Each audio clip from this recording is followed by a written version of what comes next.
primero que vamos a revisar en el capítulo 18 de Deuteronomio es el punto de lo que el Señor dice que debemos hacer cuando entremos a la tierra prometida. No aprenderás a hacer según las abominaciones de aquellas naciones, porque estas naciones que vas a heredar, estas tierras que vas a heredar, a agoreros y adivinos escuchaban, oían, mas a ti no te está permitido esto. Jehová tu Dios es el que lo manda, dicen los versos 3 y 4.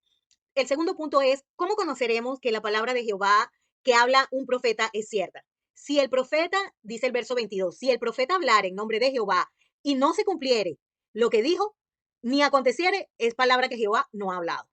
Con presunción la habló el tal profeta, no tengas temor de él. Importantísimo, importantísimo y sucede a diario. Muy triste que esto pase, pero tenemos que tener los ojos muy abiertos. En Deuteronomio 19 vamos a enfatizar el primer punto sobre lo que Dios dice para ensanchar nuestro territorio. Si amas al Señor, si guardas los mandamientos, si los obedeces, entonces, y si andas en sus caminos, entonces el Señor va a ensanchar tu tierra, va a ensanchar nuestro corazón para que nosotros entendamos, para que nosotros seamos más obedientes, porque la obediencia trae más obediencia, el entendimiento trae más obediencia, más entendimiento. Segundo, la ley del ojo por ojo. ¿Cuál era el objetivo de esta ley? Se aplicaría a aquel que mintiendo testifique falsamente en contra de su hermano. El objetivo de esta ley era lograr el temor de Dios entre la congregación. Ver los versos 18 al 21. Punto 3, observemos las medidas bíblicas para corregir el pecado. Súper importante. Vamos a ir detallando un poquito más exhaustivamente este tema. Lo primero que debemos considerar, el pecado se corrige desde temprano, es decir, desde el principio. Proverbios 13:24 dice, el que detiene el castigo a su hijo aborrece, más el que lo ama desde temprano lo corrige. Principio número 1. Segundo principio, ingredientes imprescindibles para corregir el pecado. Basados en la palabra de Dios, debemos tener presente la misericordia, el perdón y el temor de Jehová. La misericordia y el perdón como un punto único. Proverbios 16:6 dice, con misericordia y verdad se corrige el pecado y con el temor de Jehová los hombres se apartan del mal. La respuesta que damos al ser exhortados y corregidos va a demostrar qué hay en nuestro corazón, qué conducta tenemos ante la exhortación, cuál es nuestro carácter al ser exhortados. ¿Respondemos con humildad cristiana? ¿Nos arrepentimos y mostramos sabiduría? ¿O por el contrario, difamamos, manchamos, aborrecemos al que nos reprende? Importantísimo. Si nuestro carácter es de impío y de escarnecedor, o si nuestro carácter es un carácter espiritual, cristiano, de santidad. Proverbios 9:7 al 8 dicen, el que corrige al escarnecedor, ¿qué le pasa? Se acarrea afrenta. Pero el que reprende al impío, el que reprende al impío y el que reprende al impío se atrae en mancha. No reprendas al escarnecedor para que no te aborrezca. Corrige al sabio y te amará. Observemos que descanso y alegría tendrán las familias y las iglesias que corrigen el pecado. Proverbios 29:17 dice, corrige a tu hijo y te dará descanso y dará alegría a tu alma. Se necesitan palabras y también acciones para corregir el pecado. Proverbios 29:19 dice, el siervo no se corrige con palabras, porque entiende, mas no hace caso. Revisemos los pasos necesarios y bíblicos para exhortar y corregir, que están en Mateo 18:15 al 17. Por tanto, si tu hermano peca contra ti, primero, ve y repréndele. ¿Cómo? Estando tú y él solos.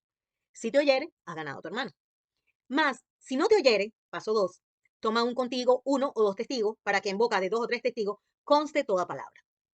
Si no te oyere, da el paso 3, dilo a la iglesia. Si no oyere a la iglesia, y si no oyere a la iglesia, entonces es un gentil y es un publicano, es un no cristiano. Así lo debes considerar. Si nosotros obedeciéramos la palabra en este mandamiento, tendríamos otras iglesias, tendríamos unas iglesias limpias, limpias de pecado, pero no lo hacemos. Punto 4, el Señor corrige. Veamos el caso de Ananías y Zafira como un ejemplo drástico, terrible, de lo que el Señor hizo y cómo lo corrigió. Terrible. Esto lo debemos considerar en Hechos 5:1 al 11 y específicamente voy a leer solo el verso 11. Vino un gran temor sobre toda la iglesia y sobre todos los que oyeron estas cosas cuando el Señor actuó y corrigió a Ananías y Zafira. Los corrigió con la muerte. Terrible. Deuteronomio capítulo 20. Punto 1. Nuestros verdaderos enemigos en la tierra prometida son todas aquellas cosas que existen en nosotros y que nos conducen al pecado, afectando nuestra nueva vida en Cristo y impidiendo nuestro crecimiento espiritual en el reino de los cielos. Observemos que en este capítulo todo lo que se nos enseña al respecto. Lo primero que se nos menciona es luchar contra el pecado que habita en nosotros. Esa es una batalla absolutamente necesaria. Segundo, necesitamos valor. Los cobardes no entrarán en el reino de los cielos. Valor para reconocer que habita en nosotros el pecado, que habitan en nosotros enemigos y valor para exterminarlos.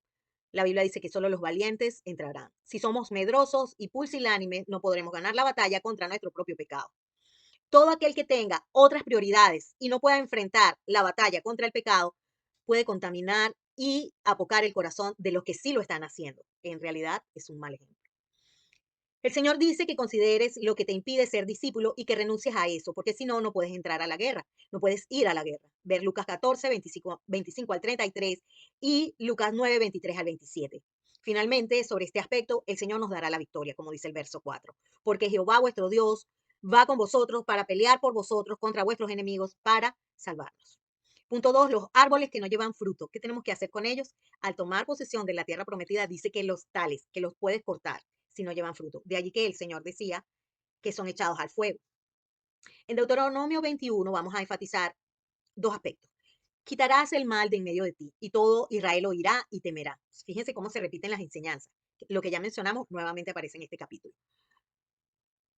Nuestro amado Cristo fue colgado en lugar de nosotros.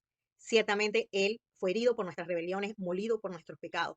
Como dice Gálatas 3:13. Cristo nos redimió de la maldición de la ley hecha por nosotros. Hecho por nosotros maldición, porque está escrito, maldito todo aquel que es colgado en un madero. Isaías 53, 3 al 5 dice, despreciado y desechado entre los hombres, varón de dolores, experimentado en quebranto, y como que escondimos de él el rostro. Él fue menospreciado, no lo estimamos. Ciertamente llevó él nuestras enfermedades y sufrió nuestros dolores. Y nosotros le tuvimos por azotado, por herido de Dios y por abatido. Mas el herido fue por nuestras rebeliones, molido por nuestros pecados. El castigo de nuestra paz fue sobre él y por su llaga fuimos nosotros curados. Señor, perdónanos, perdona nuestro pecado, límpianos más y más de nuestra maldad. Amén, Señor, en el nombre de Cristo Jesús.